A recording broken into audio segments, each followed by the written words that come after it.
के जंगलों में लिथियम का भंडार, असुरहड्डी और डूबा के जंगलों में सर्वे पूरा, ड्रिलिंग पॉइंट किए गए सील, खनन की चर्चा तेज।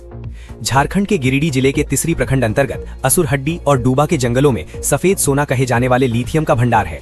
इसकी पुष्टि के लिए भारतीय भूवैज्ञानिक सर्वेक्षण (जीएसआई) द्वारा क्षेत्र के विभिन्न जंगलों और पहाड़ी इलाकों में ड्रिलिंग कर सर्वेक्षण कार्य किया गया है। सर्वे पूरा होने के बाद जीएसआई ने सभी ड्रिलिंग पॉइंट को चिन्हित करते हुए सील कर दिया है। इन पॉइंट्स पर की गई मार्किंग और सीलिंग के बाद स्थानीय स्तर पर लिथियम भंडार मिलने की प्रबल संभावना जताई जा रही है। हालांकि इस संबंध में अभी तक जीएसआई की ओर से कोई आधिकारिक पुष्टि नहीं की गई है। दरअसल गिरिडीह के इन इलाकों में लंबे समय से लिथियम के होने की बात कही जा रही है। यही वजह है कि जीएसआई लगभग 1 साल से सर्वे आदि का काम कर रही है। जानकारी के मुताबिक लगभग साल भर पहले इन्हीं असुरहड्डी पहाड़ी पर पत्थर माफिया द्वारा गैर कानूनी रूप से अवैध उत्खनन कर बेशकीमती पत्थर जैसे पुखराज, गोमेद, त्रिमुल्ली आदि की तस्करी की जा रही थी, जिस पर प्रशासन की गाज गिरने के बाद पत्थर माफिया क्षेत्र छोड़कर भाग गए। इसके बाद से नियमित रूप में इन इलाकों में सर्वे आदि का काम चल रहा है। हालांकि इस सर्वे और जांच पड़ताल को लेकर स्थानीय ग्रामीणों की चिंता भी बढ़ने लगी है। ग्रामीणों का कहना है कि यदि क्षेत्र में खनन कार्य शुरू किया जाता है तो सबसे पहले उन्हें उचित मुआवजा दिया जाए, साथ ही प्रभावित परिवारों के लिए रोजगार की व्यवस्था और समुचित पुनर्वास की गारंटी सुनिश्चित की जाए। ग्रामीणों ने यह भी स्पष्ट किया है कि उनकी अनदेखी कर कोई भी निर्णय लिया गया तो इसका विरोध किया जाएगा। ई व्हीकल की बैटरी बनाने के लिए लिथियम जरूरी। सफेद सोना कहे जाने वाले लिथियम का इस्तेमाल डिजिटल उपकरण और ई व्हीकल की बैटरी बनाने के लिए जरूरी हो गया है। इसके अलावा सीमेंट और इस्पात उद्योग में भी उसकी उपयोगिता है। लिथियम घर की दीवारों पर लगी घड़ी से लेकर आपके लैपटॉप, मोबाइल, रिस्ट वॉच और हर उस डिवाइस का हिस्सा है जो बैटरी से चल रही है। इन उपकरणों की बैटरी में लिथियम सबसे ज्यादा होता है। लिथियम की ग्लोबल डिमांड की वजह से इसे व्हाइट गोल्ड के नाम से भी जाना जाता है। इंटरनेशनल मार्केट में 1 टन लिथियम की कीमत 57.36 लाख रुपए है। रसोई गैस संकट के बीच इंडक्शन बना लोगों का सहारा। इंडक्शन चूल्हों की मांग बढ़ी, गोबर से बने उपले और गौ कास्ट बना एलपीजी का विकल्प। खाड़ी देशों में जारी संघर्ष के कारण देश एलपीजी संकट गहरा गया है, जिसका असर झारखंड पर भी पड़ा है। इस संकट के बीच लोग खाना पकाने के वैकल्पिक साधनों की तलाश कर रहे हैं। झारखंड में इंडक्शन चूल्हों की मांग में भारी वृद्धि देखी जा रही है। कोडरमा जिले में एलपीजी की किल्लत के चलते उपभोक्ता इंडक्शन चूल्हों के साथ साथ गोबर से बने उपले, गौ कास्ट और लकड़ी जैसे प्राकृतिक ईंधनों का भी उपयोग कर रहे हैं। इंडक्शन विक्रेता मनोज कुमार ने बताया कि एलपीजी संकट शुरू होने के बाद से ही इलेक्ट्रिक चूल्हों की मांग अचानक बढ़ गई है।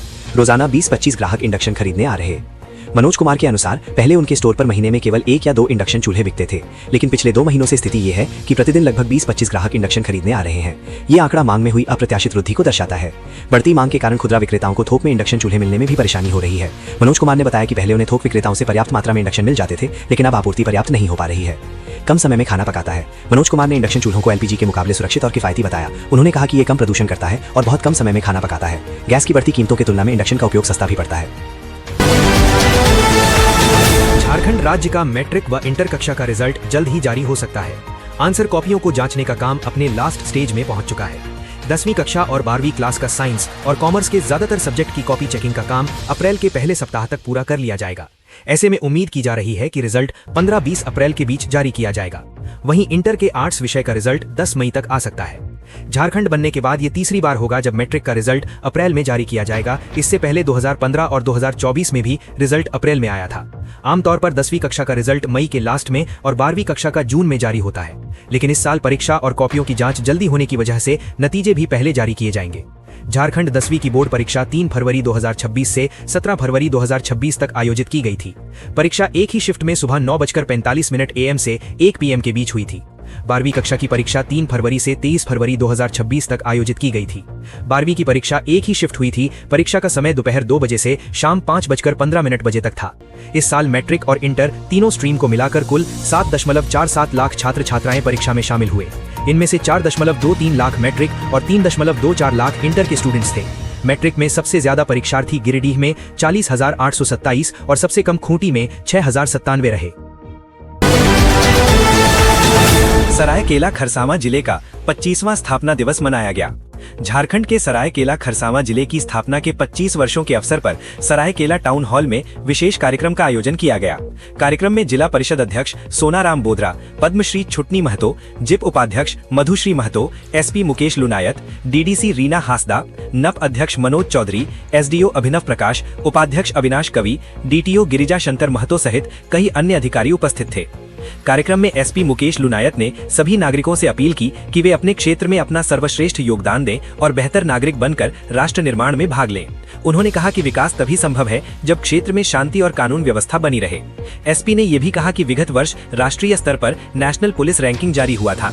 उसमें जिला के चौका थाना को झारखंड में पहला स्थान मिला था, जो गौरव की बात है।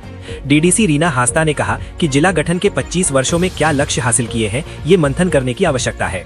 उन्होंने ये भी बताया कि पद्मश्री छुटनी महतो ने जिला में प्रचलित डायन प्रथा जैसी कुरीतियों के विरुद्ध किए गए प्रयासों और उपलब्धियों के बारे में जानकारी दी।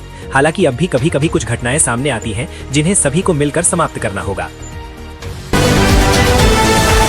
झारखंड में 2034 पदों पर हाई स्कूल शिक्षकों की नियुक्ति नहीं, 6 महीने पहले हाईकोर्ट ने दिया था आदेश।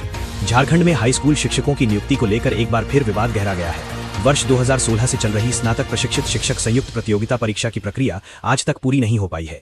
2034 पदों पर नियुक्ति लंबित रहने से हजारों अभ्यर्थियों में नाराजगी बढ़ती जा रही है। मामला अब फिर से झारखंड हाईकोर्ट पहुंच चुका है। 1 सितंबर 2025 को झारखंड हाईकोर्ट ने 258 रिट याचिकाओं पर सुनवाई करते हुए स्पष्ट आदेश दिया था कि रिक्त 2034 पदों को याचिकाकर्ता अभ्यर्थियों से भरा जाए। कोर्ट ने इसके लिए तय समय सीमा भी निर्धारित की थी। अभ्यर्थियों को 8 सप्ताह के भीतर अपना अभ्यावेदन झारखंड कर्मचारी चयन आयोग JSSC को सौंपने का निर्देश दिया गया था। अभ्यर्थियों ने समय सीमा के भीतर अपने दस्तावेज जमा भी कर दिए, लेकिन 6 महीने बीत जाने के बाद भी नियुक्ति प्रक्रिया पूरी नहीं हो सकी। इससे नाराज अभ्यर्थियों ने अब कोर्ट की अवमानना का रास्ता अपनाया है। कोर्ट के आदेश का पालन नहीं होने पर 200 से अधिक अभ्यर्थियों ने झारखंड हाईकोर्ट में अवमानना याचिका दायर की है। प्रार्थी मनोज कुमार गुप्ता व अन्य की ओर से अधिवक्ता शेखर प्रसाद गुप्ता ने ये याचिका दाखिल की है। अभ्यर्थियों का कहना है कि कोर्ट के स्पष्ट निर्देश के बावजूद JSSC ने नियुक्ति प्रक्रिया को आगे नहीं बढ़ाया, जो न्यायालय की अवमानना है। चलती ट्रेन की बोगी में उठा धुआं, मची अफरा तफरी। जयनगर पुरी एक्सप्रेस के रुकते ही बोगी से बाहर भागे यात्री, ब्रेक बाइंडिंग बनी वजह। जामताड़ा के पास जयनगर से पुरी जा रही ट्रेन संख्या 18420 जयनगर पुरी एक्सप्रेस के एक जनरल कोच से अचानक धुआं निकलने लगा। इसके बाद यात्रियों के बीच अफरा तफरी मच गई। ये घटना शनिवार को जामताड़ा रेलवे स्टेशन से लगभग 1 किलोमीटर दूर सहाना गांव के पास हुई। धुआं निकलता देख बोगी में बैठे यात्री घबरा गए। ट्रेन रुकते ही वे अपनी सुरक्षा के लिए नीचे उतर गए। इस दौरान कुछ देर के लिए मौके पर अफरा तफरी का माहौल बन गया था। घटना की सूचना मिलते ही रेलवे प्रशासन सक्रिय हो गया। स्टेशन मास्टर ने बताया कि तकनीकी खराबी के कारण ब्रेक बाइंडिंग हुई थी, जिससे पहियों में घर्षण बढ़ गया और धुआं उठने लगा। इस घटना में किसी भी यात्री के हताहत होने की सूचना नहीं है। रेलवे की तकनीकी टीम और जांच दल ने मौके पर पहुंचकर स्थिति को संभाला और प्रभावित कोच की जांच की। सुरक्षा सुनिश्चित करने के लिए ट्रेन को कुछ देर तक रोका गया। जांच पूरी होने के बाद स्थिति सामान्य पाई गई और ट्रेन को आगे के लिए रवाना कर दिया गया। सभी यात्री सुरक्षित हैं और उनकी यात्रा सामान्य रूप से जारी है। जांच के दौरान 1:54 से 2:24 तक ट्रेन रुकी रही। खूंटी बनेगा कोऑपरेटिव एजुकेशन का हब, स्मार्ट क्लास और हॉस्टल तैयार, एग्री बिजनेस की मिलेगी ट्रेनिंग। झारखंड के युवाओं को कौशल आधारित शिक्षा से जोड़ने के उद्देश्य से सहकारिता विभाग जल्द ही विभिन्न शॉर्ट टर्म और रोजगारोन्मुखी पाठ्यक्रम शुरू करने जा रहा है। इन पाठ्यक्रमों के सफल संचालन के लिए विभाग ने प्रारंभिक तैयारियां पूरी कर ली हैं और संस्थागत सहयोग के लिए आनंद गुजरात स्थित प्रतिष्ठित त्रिभुवन सहकारी विश्वविद्यालय TSU के साथ औपचारिक समझौता MOU करने की प्रक्रिया को अंतिम रूप दिया जा रहा है। विश्वविद्यालय की विशेषज्ञ टीम ने पहले ही झारखंड में उपलब्ध संसाधनों का विस्तृत आकलन कर प्रस्तावित पाठ्यक्रमों की रूपरेखा विभाग को सौंप दी है। प्रस्तावित शैक्षणिक कार्यक्रमों की अवधि न्यूनतम 3 महीने से लेकर अधिकतम 18 महीने तक निर्धारित की गई है, जिसके अंतर्गत विद्यार्थियों को सर्टिफिकेट और डिप्लोमा स्तर की डिग्रियां प्रदान की जाएंगी। विभाग की योजना के अनुसार प्रत्येक पाठ्यक्रम में लगभग 60 सीटें होंगी, जिससे गुणवत्तापूर्ण शिक्षा सुनिश्चित की जा सके। इन कोर्सों में मार्केटिंग, बैंकिंग, वित्त यानी finance, HR management, data mining, auditing और एग्री बिजनेस जैसे आधुनिक विषयों को शामिल किया गया है, जो वर्तमान जॉब मार्केट की मांग के अनुरूप हैं। लातेहार DMO पर झारखंड हाईकोर्ट सख्त, नीलामी मामले में 28 लाख तुरंत चुकाने का आदेश। झारखंड हाईकोर्ट ने लातेहार जिले में नीलामी के जरिए बेचे गए वाहन की लाशी भुगतान से जुड़े मामले में कड़ा रुख अपनाया है। अदालत ने जिला खनन पदाधिकारी DMO को इस मामले के याचिकाकर्ता को तत्काल 28 लाख रुपए भुगतान करने का निर्देश दिया है। जस्टिस सुजीत नारायण प्रसाद की अध्यक्षता वाली खंडपीठ ने अवमानना याचिका पर सुनवाई करते हुए भुगतान की प्रक्रिया में हुई तकनीकी देरी पर गहरी नाराजगी जताई। अदालत ने स्पष्ट रूप से टिप्पणी की कि ऐसा प्रतीत होता है कि भुगतान में जानबूझकर गड़बड़ी की गई ताकि राशि सही व्यक्ति तक समय पर न पहुंच सके। सुनवाई के दौरान खंडपीठ ने इस बात पर हैरानी जताई कि जब ब्याज की राशि कंपनी के नाम से चेक द्वारा दी गई थी तो मूल राशि के लिए अलग तरीका क्यों अपनाया गया। याचिकाकर्ता JK मिनरल एंड डेवलपर्स की ओर से बताया गया कि मूल 28 लाख रुपए NEFT के जरिए ट्रांसफर किए गए, लेकिन इस दौरान कंपनी के बजाय प्रोप्राइटर का नाम दर्ज कर दिया गया, जिससे राशि प्राप्त नहीं हो सकी। कोर्ट ने DMO के इस आचरण को अस्वीकार्य बताते हुए इसे भुगतान लटकाने की एक साजिश के रूप में देखा है। कोडरमा में झुंड से बिछड़े हाथी का उत्पात, स्थानीय होटल में की तोड़फोड़, सो रहे कर्मचारी को किया घायल, मुर्गी फार्म किया तबाह। कोडरमा जिले में हाथियों का आतंक थमने का नाम नहीं ले रहा है। बीती रात झुंड से बिछड़े एक हाथी ने कोडरमा थाना क्षेत्र के पथलडीहा गांव के पास जमकर उत्पात मचाया। हाथी गांव के समीप स्थित एक होटल में घुस गया, जहां उसने पहले जमकर तोड़फोड़ की, फिर वहां आराम कर रहे एक कर्मचारी पर हमला कर दिया। इस घटना के बाद पूरे इलाके में दहशत का माहौल बन गया। ग्रामीणों का कहना है कि पिछले कुछ दिनों से हाथियों की गतिविधियां लगातार बढ़ी हैं, जिससे लोगों की चिंता और भय दोनों बढ़ गए हैं। हाथी के हमले में होटल का कर्मचारी उपेंद्र साव 35 निवासी मरकच्चो गंभीर रूप से घायल हो गया। बताया जाता है कि देर रात अचानक हुए इस हमले में वह बुरी तरह जख्मी हो गया। घायल अवस्था में उसने किसी तरह आसपास के लोगों को आवाज लगाकर मदद मांगी। सूचना मिलते ही ग्रामीण मौके पर पहुंचे, लेकिन एम्बुलेंस समय पर नहीं पहुंच सकी। इसके बाद स्थानीय लोगों ने मानवता दिखाते हुए घायल उपेंद्र को मोटरसाइकिल से सदर अस्पताल कोडरमा पहुंचाया। वहां प्राथमिक उपचार के बाद डॉक्टरों ने उसकी गंभीर स्थिति को देखते हुए बेहतर इलाज के लिए रांची स्थित रिम्स रेफर कर दिया। मुर्गी फार्म में भी मचाया कहर, लाखों का नुकसान। घटना के बाद शनिवार सुबह पथलडीहा गांव के हुसैन आरिफ ने बताया कि उनके होटल के पीछे स्थित मुर्गी फार्म में भी हाथी ने भारी नुकसान पहुंचाया है। फार्म से करीब 180 मुर्गियां गायब मिले, साथ ही वहां रखे बर्तन और अन्य सामान पूरी तरह तहस नहस कर दिए गए थे। उन्होंने बताया कि रात में हाथी के डर से वे फार्म नहीं जा सके थे। सुबह जब वहां पहुंचे तो नुकसान का मंजर देखकर सन्न रह गए। इस घटना से उन्हें लाखों रुपए का नुकसान हुआ है। उन्होंने ये भी बताया कि पिछले वर्ष भी हाथियों ने इसी तरह नुकसान पहुंचाया था, जिसका अब तक मुआवजा नहीं मिला है। बीते 2 हफ्तों से जिले के विभिन्न इलाकों में हाथियों की गतिविधियां लगातार देखी जा रही हैं। हाल ही में हाथियों के हमले में 3 लोगों सहित कई मवेशियों की जान जा चुकी है। लगातार हो रही इन घटनाओं से लोगों में भय के साथ साथ वन विभाग के प्रति आक्रोश भी बढ़ता जा रहा है। ग्रामीणों का आरोप है कि विभाग हाथियों को रिहायशी इलाकों से दूर रखने में विफल साबित हो रहा है। इधर जिला प्रशासन ने स्थिति को गंभीरता से लेते हुए अलर्ट मोड में काम करने का दावा किया है। उपायुक्त के निर्देश पर विशेष दल गठित किए गए हैं और 24 घंटे कंट्रोल रूम संचालित किया जा रहा है। साथ ही हेल्पलाइन नंबर जारी कर लोगों से सतर्क रहने और सूचना देने की अपील की गई है। JSLPS महिला कैडर को 7 माह से मानदेय नहीं। धनबाद के जिला समाहरणालय में किया प्रदर्शन, आर्थिक तंगी से जूझ रही महिलाएं। धनबाद में Jharkhand state livelihood promotion society JSLPS की लगभग 1000 महिला कैडर ने जिला समाहरणालय में धरना प्रदर्शन शुरू कर दिया है। ये महिलाएं पिछली 7 महीनों से मानदेय का भुगतान न होने से परेशान हैं। मानदेय भुगतान की मांग को लेकर बड़ी संख्या में महिला कैडर जिला समाहरणालय पहुंची और परिसर में धरने पर बैठ गईं। उनका कहना है कि वे ग्रामीण क्षेत्रों में महिलाओं को सशक्त बनाने के लिए लगातार काम कर रही हैं, लेकिन उन्हें उनके श्रम का उचित भुगतान नहीं मिल रहा है। इन महिलाओं का मुख्य कार्य दूर दराज के गांवों में स्वयं सहायता समूह SHG बनाना है। वे महिलाओं को स्वरोजगार से जोड़ती हैं और उन्हें आर्थिक रूप से आत्मनिर्भर बनाने में मदद करती हैं। इसके अतिरिक्त ग्रामीण महिलाओं की आजीविका मजबूत करने के लिए बैंक से ऋण दिलाने में भी उनकी महत्वपूर्ण भूमिका होती है। ये महिला कैडर सामाजिक कुरीतियों के खिलाफ जागरूकता अभियान भी चलाती हैं और समाज में सकारात्मक बदलाव लाने का प्रयास करती हैं। लगातार काम करने के बावजूद पिछले 7 महीनों से मानदेय न मिलने के कारण उनकी अपनी आर्थिक स्थिति गंभीर हो गई है। प्रदर्शनकारी महिलाओं ने बताया कि भुगतान न होने के कारण उनके परिवारों का भरण पोषण करना मुश्किल हो गया है। उन्होंने प्रशासन से जल्द बकाया मानदेय का भुगतान करने की मांग की है, ताकि वे अपनी आजीविका चला सके। फ्लाइट का किराया बढ़ा, ट्रेनों में लंबी वेटिंग। रांची से प्रमुख शहरों का हवाई किराया 35% तक महंगा। प्रीमियम ट्रेनों में 2 हफ्तों की लंबी वेटिंग। खाड़ी में युद्ध का असर अब रांची से हवाई यात्रा पर साफ दिखने लगा है। रांची से दिल्ली, मुंबई, बेंगलुरु और कोलकाता जैसे प्रमुख शहरों के लिए हवाई किराया 35% तक महंगा हो गया है। टिकट दरों में अचानक आई बढ़ोतरी ने लोगों को अपने ट्रैवल शेड्यूल में बदलाव करने पर मजबूर कर दिया है। लोग ट्रेन को प्राथमिकता दे रहे हैं। विमान से सफर करने वाले घट रहे हैं। गुरुवार को पर्याप्त यात्री नहीं मिलने पर इंडिगो की 4 में से केवल 2 विमानों ने कोलकाता के लिए उड़ान भरी। शुक्रवार को तो हाल ऐसा रहा कि यात्री नहीं मिलने पर कोलकाता जाने वाली रात की अंतिम फ्लाइट के लिए किराया अंतिम समय में 2000 रुपए घटाना पड़ा। विमानन कंपनियों के अधिकारियों का कहना है कि कम यात्रियों की स्थिति में कभी कभी छोटे विमानों को रद्द कर अधिक क्षमता वाले विमान से उड़ान भरी जा रही है। कोलकाता के लिए पहले सामान्य किराया 3500 रुपए था, अब सामान्य सस्ता किराया ही 6000 रुपए हो गया है। ऐसे में लोग अपने ट्रैवल का माध्यम बदल दे रहे हैं, जिसके कारण विमानों में यात्री कम हो गए हैं। रांची से 15 अप्रैल तक के लिए हवाई किराया: कोलकाता 6000 से 6200, मुंबई 7500 से 9000, दिल्ली 6500 से 7500, भुवनेश्वर 5000 से 11000, चेन्नई 8000 से 11000। इधर हवाई किराए में बढ़ोतरी का सीधा असर अब ट्रेनों पर साफ दिखने लगा है। क्रिया योगा एक्सप्रेस, रांची गरीब रथ, राजधानी एक्सप्रेस और वंदे भारत एक्सप्रेस जैसी प्रीमियम ट्रेनों में अप्रैल के शुरुआती 2 हफ्तों के लिए लंबी वेटिंग लिस्ट चल रही है। यात्री पहले से बुकिंग कराने के बावजूद कंफर्म टिकट पाने में असमर्थ है। सीमित सीटों और बढ़ती मांग के कारण ट्रेनों में दबाव बढ़ गया है। हवाई यात्रा महंगी होने से बड़ी संख्या में लोग ट्रेन का रुख कर रहे हैं, जिससे रेल सेवाओं पर अतिरिक्त बोझ पड़ रहा है। झारखंड हाईकोर्ट के चीफ जस्टिस महेश सोनक 3 दिवसीय दौरे पर जमशेदपुर पहुंचे। झारखंड हाईकोर्ट के चीफ जस्टिस महेश शरद चंद्र सोनक 3 दिवसीय दौरे पर शुक्रवार सुबह यानी 3 अप्रैल को जमशेदपुर शहर पहुंचे थे। स्थानीय परिसदन पहुंचने पर उन्हें प्रोटोकॉल के मुताबिक गार्ड ऑफ ऑनर दिया गया था। चीफ जस्टिस श्री सोनक के साथ सत्यप्रकाश सिन्हा, रजिस्ट्रार जनरल भी शामिल थे। इससे पूर्व जिला प्रधान एवं सत्र न्यायाधीश अरविंद कुमार पांडे, पूर्वी सिंहभूम डीसी कर्ण सत्यार्थी, एसएसपी पीयूष पांडे ने स्वागत किया था। साथ ही झारखंड की प्राचीन संस्कृति व परंपरा के अनुसार बालिकाओं ने अतिथि का स्वागत छऊ नृत्य व नगाड़ा ढोला के साथ किया था। इसके बाद चीफ जस्टिस श्री सोनक आधिकारिक दौरे के अनुसार सोनारी स्थित ट्राइबल कल्चर सोसाइटी के ट्राइबल म्यूजियम के लिए रवाना हो गए थे।